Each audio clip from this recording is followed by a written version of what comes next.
नमस्कार मित्रांनो, ठरलं तर मग या मालिकेच्या आजच्या भागात आज आपण बघणार आहोत. सर्वजण जेवायला बसलेले असताना अश्विन आणि प्रताप यांच्या कामाबद्दल गप्पा सुरू असतात. ते बघून कल्पना म्हणते की आता जेवणाच्या टाईमला नको ना कामाच्या गोष्टी. अर्जुन म्हणतो की मला सर्वांना एक गोष्ट सांगायची आहे आणि तो सांगतो की उद्या तन्वी येणार आहे जेवायला आपल्या घरी. हे ऐकून पूर्णा आजी खूपच खुश होते. तेव्हा कल्पना विचारते की पण अर्जुन, हे तुला कसं काय माहिती? अर्जुन म्हणतो की ते मी जात होतो ना ऑफिसला, त्यावेळी तन्वी मला रस्त्यात भेटली आणि मग म्हणायला लागली की मला पूर्णा आजीची खूप आठवण येते, पण मला आवडत नाही म्हणून ती इथे येत नाही. सो मी तिला सांगून दिलं की जर तुला पूर्णा आजीला भेटायचं असेल तर तू कधीही भेटू शकतेस. त्यामुळे मी तिला असं सहज विचारलं की मग हवं तर उद्याच ये घरी जेवायला. अस्मिता म्हणते की पण आधी तूच तर तिला सांगितलं होतंस ना की इथे येऊ नको म्हणून, आणि आता तूच इन्व्हाइट केलंयस. अर्जुन म्हणतो की मला माहिती आहे की तन्वी घरी आल्यावर पूर्णा आजी किती खुश होते आणि माझ्या पूर्णा आजीसाठी मी तन्वीला थोडा वेळ टॉलरेट करू शकतो. पूर्णा आजी अर्जुनला म्हणते की अरे, तुमची मैत्री आता ही अशीच राहून गेली पाहिजे. तसंही पुलाखालून खूप पाणी वाहून गेले, त्यामुळे आपण आता सतत असंच राहायला हवंय. प्रताप म्हणतो की पण काहीही म्हणा, अर्जुनच्या ही गोष्ट लक्षात आली ते बरंच झालं. पूर्णा आजी म्हणते की जर तन्वी भेटली ना तर मला असं वाटतं की माझी प्रतिमाच आसपास माझ्या वावरतीये. अर्जुन म्हणतो की म्हणूनच मी तन्वीला घरी बोलवलंय जेवायला. खुश तर आहेस ना? पूर्णा आजी म्हणते की हो रे, मी खूप खुश आहे. परंतु सायलीला मात्र अर्जुनवर थोडा डाऊट होत असतो आणि सायली अर्जुनकडे बघत असते. अर्जुन जेव्हा सायलीकडे बघतो तेव्हा म्हणतो की माझं जेवण झालंय, मी जाऊन काम करतो. माफ करा मित्रांनो, पण जर तुम्ही चॅनलवर नवीन असाल किंवा अजूनही चॅनलला जर सबस्क्राईब केलं नसेल तर प्लीज सबस्क्राईब करा आणि बेल आयकॉनवरही क्लिक करा. स्टार प्रवाहावरील सर्व मालिका तुम्हाला आमच्या चॅनलवर बघायला मिळतील. धन्यवाद. प्रताप म्हणतो की चला उद्याच्या जेवणाचा प्लॅन सुरू करा, आणि पूर्णाईसाठी तर काय, उद्या दिवाळीच आहे. पूर्णा आजी म्हणते की हो मग आहेच दिवाळी. अश्विन म्हणतो की तन्वी येती घरात, तोची दिवाळी दसरा. डॅड, आपण लवकरात लवकर इकडनं कल्टी मारूयात, नाहीतर उद्या तन्वी येणारे म्हटल्यावर ह्या बायका आपल्यालाच काहीतरी कामाला लावून देतील. प्रताप आणि अश्विन तिथून निघून गेल्यावर अस्मिता म्हणते की विमल, जरा जेवणात तेल कमी घालत जा, माझं डाएट बिघडलं, आणि असं म्हणून ती तिथून निघून जाते. कल्पना म्हणते की ही मुलगी कधी सुधारणार नाही असं वाटतंय. आता सगळा स्वयंपाक किती छान झाला होता आणि हिचं काहीतरी वेगळंच असतं, आणि तसंही सायलीच्या हातून तेल कधी जास्त पडतच नाही. पूर्णा आजी म्हणते की उद्याचा स्वयंपाक अगदी छान व्हायला पाहिजे. हा, सगळं काही तन्वीच्या आवडीचं करा. उद्या तर माझी नात जेवायला येते आणि अर्जुनने तिला बोलवलं म्हटल्यावर नात्यामध्ये काही कडवटपणा सुद्धा नसेल.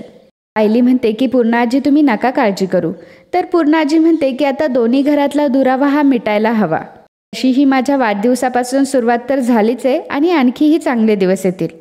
सगळं अगदी पूर्वीसारखं होईल, आणि तुम्ही तिघी एक गोष्ट लक्षात ठेवा की उद्या तन्वी स्वतःच्या घरात हक्काने जेवेल. कुठलीही चूक होता कामा नये. विमल म्हणते की पूर्णाई, जर सर्व जबाबदारी जर सायलीताईंनी घेतली ना तर कुठलीही चूक होत नाही. कल्पना म्हणते की हो पूर्णाई, सायली तर अगदी सुगरण आहे. बघा उद्याचा दिवस किती छान जाईल. तुम्ही आता सायलीला सून म्हणून स्वीकारलंय आणि अर्जुनसुद्धा आता तन्वीसोबत चांगलं वागतोय, त्यामुळे आता दोन्हीही घरं लवकरच एकत्र येतील. पूर्णा आजी म्हणते की तुझ्या तोंडात अगदी साखर पडो. जर असं झालं ना तर माझ्या मनावरचं खूप मोठं ओझं कमी होईल बघ. पूर्णा आजी तिथून निघून जाते. तर सायली कल्पनाला म्हणते की आई, प्रियाला कुर्मा आणि मसाले भात आवडतो, आपण करूयात का तसं? त्यावर कल्पना म्हणते की हो करूयात. तर इकडे नागराज आणि राकेश दोघंही प्रियाचे फोटोज बघत असतात. प्रिया आणि अर्जुनचे फोटोज बघत असतात. तर दोघंही चकित झालेले असतात. प्रिया म्हणते की मग कसे वाटले माझे आणि अर्जुनचे फोटोज? छान दिसतोय ना आम्ही? नागराज म्हणतो की हो बरे दिसताय, पण कुठे भेटला हा अर्जुन तुला? कुठे गेला होता तुम्ही? प्रिया म्हणते की तुम्हाला काय करायचंय, आम्ही कुठेही जाऊ. अर्जुन माझ्यासोबत फोटो काढायला तयार झाला, हे बघा ना. आणि हो, हे सर्व तुमच्या बिनविषारी नागिनने मॅनेज केले. हां, पण हो, हे माझं विष नाही हां, कारण अजून ते दिसण्याचं पण बाकी आहे. राकेश म्हणतो की चल, एकाच दिवसात उडायला लागू नकोस, हे एका दिवसाचंच नाटक असेल. नेक्स्ट टाईम जर तो तुला भेटला तर तुला ओळखत नाही असाच रिॲक्ट करेल. त्यावर प्रिया म्हणते की तू कायम तोंड उघडल्यावर मातीच खातो का रे? पण माझं तसं नाही आहे, मी कारण नसल्याशिवाय काहीच बोलत नाही. पाहायचंय तुम्हाला? प्रिया तिचा फोन दाखवते आणि म्हणते की एकदा कॉल लॉग चेक करा. अर्जुनने मला स्वतःहून कॉल केलाय आणि पूर्ण 1 मिनिट 43 सेकंद तो माझ्याशी बोललाय. नागराज म्हणतो की बापरे, 1 मिनिट 43 सेकंद बोलला. प्रिया, तू तर सगळं जगच जिंकलं बघ. प्रिया म्हणते की हो, मग जग जिंकल्यासारखंच आहे, परंतु 1 मिनिट 43 सेकंदामध्ये तो माझ्याशी काय बोललाय हे ऐकल्यावर तुम्ही अगदी फ्लॅट होऊन जाल. प्रिया सांगते की अर्जुनने मला उद्या त्याच्या घरी लंचसाठी इन्व्हाइट केलंय. राकेश म्हणतो की काय? राकेश म्हणतो की अशक्य, अहो बाबा ही बंडल मारते नुसती. प्रिया म्हणते की तुझा विश्वास बसत नाहीये का? एक काम कर, तू पण चल माझ्यासोबत उद्या.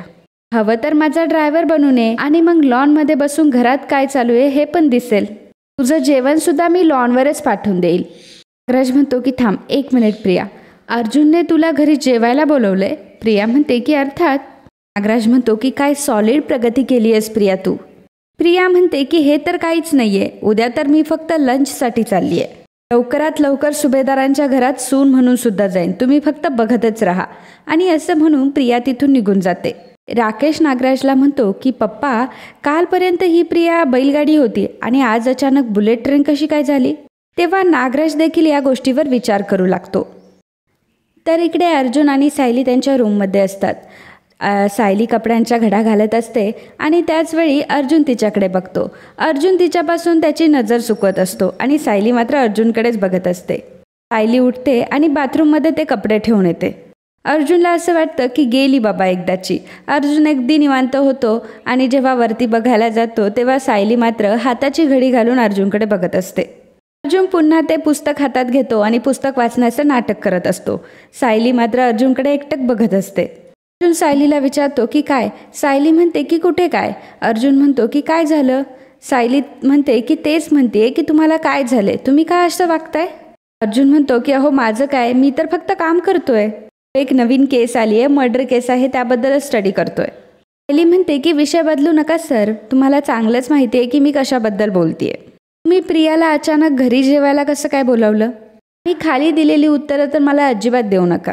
पूर्ण आजीला तन्वी किती आवडते हे मला आधीपासूनच माहिती आहे, परंतु तुम्ही तिला कधी तुमच्या नजरेसमोर सुद्धा उभं केलं नाही आणि आता अचानक तिला घरी जेवायला बोलावलं.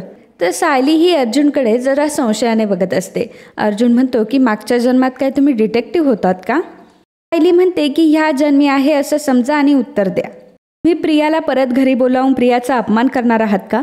बघा, तुम्ही सतत उकरून असे विषय काढू नका ज्याने पूर्ण आजीला त्रास होतो. अर्जुन म्हणतो की अहो 1 मिनिट, जरा बोलता बोलता मध्ये श्वास घ्या नाही तर गुदमराल. सायली म्हणते की बरं मी शांत बसते, बोला तुम्ही. अर्जुन देखील हाताची घडी घालतो आणि म्हणतो की ग्रेट डिटेक्टिव्ह तर आहात तुम्ही, पण मी तन्वीला घरी बोलावलंच नाही. ती जरी माझ्या समोर आली तरी मला अजिबात तिला बघायला सुद्धा आवडत नाही, तुम्हाला माहिती आहे चांगलं. तन्वी मला रस्त्यात भेटली होती आणि रडायला लागली आणि मला म्हणाली की पूर्णाजीला मला भेटता येत नाही आणि तू तर मला पूर्णाजीला भेटूही देत नाही. रस्त्यात तमाशा करत होती, त्याच्यामुळं मी तिला म्हटलं की ठीक आहे ये तू फाईन. तेव्हा मी तिला म्हटलं की चालेल, पण मग ती पटकन म्हणाली की मी उद्याच येते जेवायला. अर्जुन म्हणतो की आणि रस्त्यात तर लोक माझ्याकडे बघत होते, मी काय वाद घालणार आहे तिच्यासोबत. म्हणून मग मी तिला सांगितलं की बाई ये घरी. आणि बघा, तुम्ही मला असं म्हणताय की मी तिला स्वतःहून इन्व्हाइट केलं. सायली म्हणते की अच्छा, म्हणजे प्रिया असा तमाशा करू शकते, बरं झालं तुम्ही तिला बोलावलं ते. आता फक्त माझ्याकडून काही चूक नको व्हायला. अर्जुन म्हणतो की तुमच्याकडनं काही चूक नाही होणार, सगळं काही व्यवस्थित होईल, फक्त मागच्या वेळीसारखं मारू वगैरे नका तिला. सायली म्हणते की सर अहो माझ्याकडून काही गोंधळ व्हायला नको म्हणून बोलतेय मी, मला तिच्या बाबतीत कुठलीही चूक होऊ द्यायची नाही. मला माहिती आहे ना, अन्नपूर्णा आजी जगातली कुठलीही गोष्ट सहन करू शकतात, परंतु तन्वीला त्रास झाला हे कधीही सहन करू शकत नाही. अर्जुन मनामध्ये म्हणत असतो की हे तर मला चांगलंच माहिती आहे मिसेस सायली, आणि उद्या तर मी त्याचाच फायदा करून घेणार आहे. तर इकडे प्रिया झोपलेली नसते आणि तिला अर्जुनची आठवण येत असते. अर्जुनचा फोटो ती बघत असते आणि गाडीमध्ये ज्या झालेल्या गोष्टी तिला आठवत असतात. गाडीमध्ये काढलेला फोटोज, अर्जुनचा तिला स्वतःहून आलेला फोन, तिला जेवायला इन्व्हाइट करणं, या सगळ्या गोष्टीमुळे प्रिया खूपच खुश असते. एका छान अशा स्वप्नात प्रिया हरवून जाते. त्या स्वप्नामध्ये प्रिया आणि अर्जुन दोघंही डान्स करत असतात आणि दोघंही एकमेकांकडे बघत असतात. अर्जुन अचानक गुडघ्यावर बसतो आणि रिंग काढतो आणि तो प्रियाच्या बोटात घालत म्हणतो की Priya, will you marry me? Priya खूपच खुश होते आणि म्हणते की हो नक्कीच. प्रिया खूपच खुश असते आणि अर्जुनला म्हणते की I love you so much Arjun. तेव्हा अर्जुन म्हणतो की I love you too Tanvi. आणि मग प्रिया लगेचच अर्जुनला मिठी मारते आणि म्हणते की I love you so much Arjun. त्यानंतर प्रियाला लगेचच दुसरं स्वप्न पडतं. त्या स्वप्नामध्ये प्रियाने अर्जुनच्या नावाचं मंगळसूत्र घातलेलं असतं आणि ती आरशात स्वतःला बघत असते. अर्जुन लगेचच तिच्या मागणं येतो आणि म्हणतो बायको, हनीमूनसाठी कुठे जायचंय? तर प्रिया म्हणते की तू म्हणशील तिथे. अर्जुन तिला म्हणतो की जिथे माझी बायको माझ्यासोबत असेल ती जागा माझ्यासाठी स्वर्गासारखीच. बस माझी बायको फक्त खुश असायला पाहिजे. प्रिया म्हणते की तू खुश आहेस ना, मग मी पण खुश आहे. अर्जुन म्हणतो की सो स्वीट बायको. प्रिया स्वतःशीच म्हणत असते की मला माहिती आहे की माझे हे सर्व स्वप्न लवकरच पूर्ण होणार आहेत आणि अर्जुनने मला जेवायला बोलवलं आहे याचा अर्थ नक्कीच काहीतरी खास असणार आहे. काय असेल उद्या आणि काय बोलेल तो माझ्याशी उद्या. तर दुसऱ्या दिवशी पूर्णा आजी प्रियाची वाट बघत असते. तर अस्मिता म्हणते की पूर्णा आजी, अगं सारखं सारखं दाराकडं काय बघतीये? दाराकडं बघितल्यावर तन्वी काय लवकर येणार आहे का? पूर्णा आजी म्हणते की अगं तिचीच तर वाट बघतीये, कधी एकदा तिला बघते असं झालंय मला. आजी म्हणते की वा ग, अगदी भजांचा अगदी घमघमाट सुटला बरं का. कल्पना म्हणते की हो, सायलीने त्यात ओवा घातलाय आणि त्यात तिच्या हातांची चव. पूर्णा आजी विचारते की काकडीची कोशिंबीर केली का ग? तन्वीला लहानपणी खूप आवडायची. सायली म्हणते की हो पूर्णा आजी, केलंय मी, आईंनी मला तसं सांगितलंय आणि मला तिच्या आत्ताच्या आवडीनिवडीसुद्धा माहिती आहे. त्यामुळे मी कुर्मा, बासुंदी आणि मसाले भात सर्व केलंय. विमल म्हणते की पूर्णा आई, हा बेत सायलीताईंनी कालच ठरवला होता आणि पहाटे उठून त्या कामाला सुद्धा लागल्या. आजी म्हणते की हो, हे सर्व बघून तर तन्वी खूपच खुश होऊन जाईल. इतक्यातच तन्वी येते आणि म्हणते की मी तर इथे येऊनच खूप खुश होते पूर्णा आजी. पूर्णा आजी खूपच खुश होते. पूर्णा आजी म्हणते की माझं बाळ आलं ग आणि तिला जवळ घेते. तर पूर्णा आजी विचारते की कशी आहेस?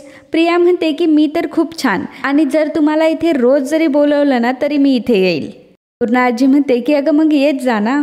अस्मिता म्हणते की अगं तन्वी, आम्ही तुझी इतकी आठवण काढत होतो, तू ये ना, बस ना. प्रिया खुर्चीवर बसते आणि सायलीला विचारते की सायली तू कशी आहेस? सायली म्हणते की मी एकदम मस्त, आणि तू?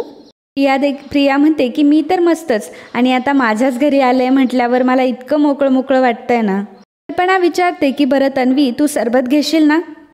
प्रिया पूर्णा आजीला विचारते की पूर्णा आजी, अर्जुन कुठे? तेवढ्यातच अर्जुन तिथे येतो आणि म्हणतो की अरे मी कुठे जाणार आहे, मी तर इथेच आहे. अर्जुनला बघून प्रिया खूपच खुश होते आणि लगेचच अर्जुनला ती मिठी मारते. सर्वांसमोर मिठी मारल्याने पूर्णा आजी आणि कल्पना देखील खाली बघतात, परंतु सायलीला त्याचं काहीही वाटत नाही. आणि मित्रांनो, आजचा हा भाग इथेच संपतो. पुढील भागात आपल्याला पाहायला मिळणार आहे प्रियाला अचानक ठसका जातो. तिला खूपच तिखट लागलेलं असतं. तेव्हा पूर्णा आजी विचारते की काय झालं? प्रिया सांगते की कुर्मा अतिशय तिखट आहे. पूर्णा आजी म्हणते की मला तर कुर्मा तिखट लागत नाहीये. अर्जुन म्हणतो की याचा अर्थ तन्वीच्या वाटीतलाच कुर्मा तिखट आहे. पूर्णा आजी, अगं तू एकदा टेस्ट कर ना. तेव्हा पूर्णा आजी जेव्हा कुर्मा टेस्ट करते तेव्हा पूर्णा आजीला सुद्धा खूप तिखट लागतं. पूर्णा आजी विचारते की ताटं कोणी वाढली? सायली म्हणते की मीच वाढली पूर्णा आजी. तेव्हा पूर्णा आजी सायलीला म्हणते की बस, आता तुझा खोटारडेपणा पुरा झाला. अर्जुनचा प्लॅन सक्सेसफुल झालेला असतो आणि अर्जुन मनामध्ये म्हणत असतो की आता पूर्णा आजीच्या मनातून सायली कायमची उतरणार. तर मित्रांनो, असेच ठरलं तर मग या मालिकेचे डेली अपडेट बघण्यासाठी आत्ताच आपल्या चॅनलला सबस्क्राईब करा. आणि आजचा हा भाग तुम्हाला आवडला असेल तर व्हिडिओला लाईक आणि कमेंट करायला अजिबात विसरू नका. धन्यवाद.